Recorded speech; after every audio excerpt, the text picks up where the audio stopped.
thing that first appealed to me was the DC-8. The Student Airborne Research experience came up, which I thought would be very beneficial. Well, first of all, it was NASA. I was excited about that, and also the airborne research aspect of it was really a big draw. I really liked the idea of flying in an airplane and just the idea of end-to-end data collection. It's every single part of a research experience that I could imagine. It's very much the most real research I feel like I've ever been a part of.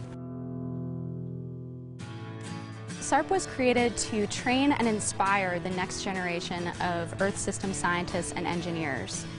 There are 29 students in this year's SARP. They were competitively selected from universities all over the United States. We have a representation of 28 universities. We give students this amazing opportunity to fly on the NASA DC-8, one of NASA's airborne laboratories, collect their own data, do an actual research project with that data, and then present their results. Particular chloroform, bromodichloromethane. The SARP program is divided into 3 research projects: the ocean group, the land group, and the air group. The students collected data from 2 different instruments on board the DC-8. They used the master instrument to collect remote sensing data over the giant kelp beds on the Santa Barbara Channel, as well as in the orchards over the San Joaquin Valley. The second instrument they used was the whole air sampler to collect air samples over dairies in the California Central Valley, as well as wastewater treatment plants in the Los Angeles Basin.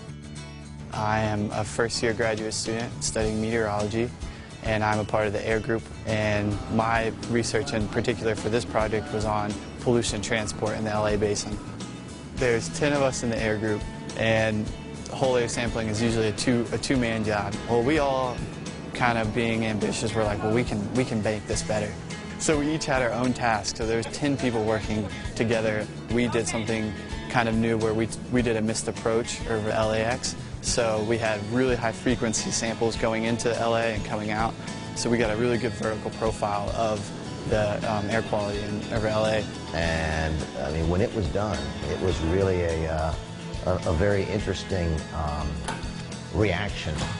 They all were happy, and they had a group hug, and I think from that time on, they really felt part of a team. And it's also exciting to see these students develop from their pure scientific discipline background into a more interdisciplinary background, and how they feed off of each other and their ideas, and one student's a chemist, one's a physicist, and so how they've been building their project.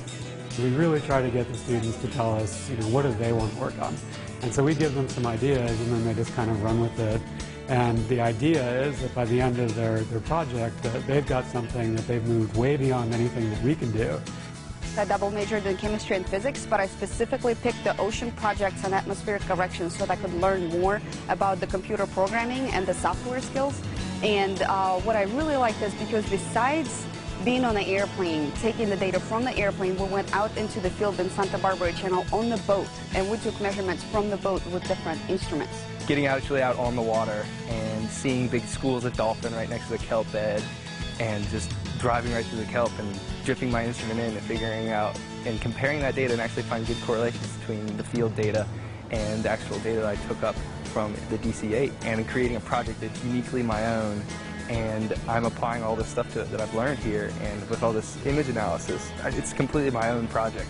I work a lot with remote sensing data, but you never get to actually hold the instrument and talk to the people who work on the instrument and see the instrument and fly with it, and then use the data that you've collected. Getting that kind of experience with airborne science introduces a new level of interacting with the data and getting to really pick certain locations and work with different groups. What's exciting about SARP is that maybe people who were in universities or colleges that they didn't have these large research programs, because a lot of times these research programs are in big universities, they get to see and realize that they have these skills already and this way of thinking that can be applied to a more diverse set of scientific questions. So I think for a lot of these students, especially the ones majoring in math or physics, earth science was not a career that had really occurred to them before this program. Being from a small liberal arts college, I don't have this kind of opportunity to participate in research like this. I've never really had a prior background in earth system science before. I haven't used many of these computer programs before, but I was able to apply my physics and math background to a real-world application. It's definitely also made me consider earth system science as a future possibility for my career path, so it's not something I'd ever considered before, and it opened that door to me. It's definitely assured that I want to go through a PhD program and do research. I mean, it was something that I figured I always wanted to do, but now that I've gotten the experience of it, I know for sure, like, I love this. I want to keep doing more research. I loved working with so many different people in this program.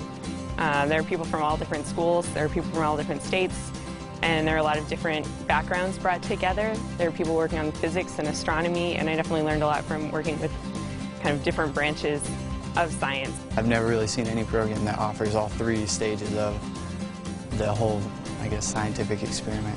Collecting the data, analyzing it, and then presenting it.